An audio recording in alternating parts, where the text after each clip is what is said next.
السبلي تنقط عليه، يعني البارحة بالليل السودنت حطيت السطر، تخيل اجيب السطر ما فات، قام ينقط منا ومن هنا، فلقيت له حل مؤقت. انا طبعا سويته، اشرح لكم الطريقة شين سويته وخليته بعد ما ينقط.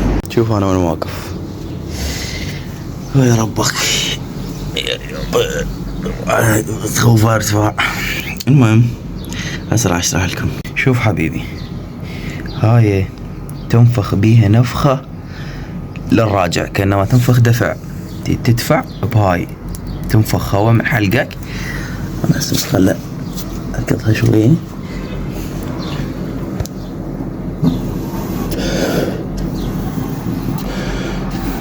حيل تنفخ. هسه راح تبدي تنقط عندك طبيعي. طبعا تنقط عندي طبيعي ما ليش، فهاي الطريقة تسويها سهلة وبسيطة ومؤقتة، يعني هاي هم يرجع، بس هي تكدك شهرين 3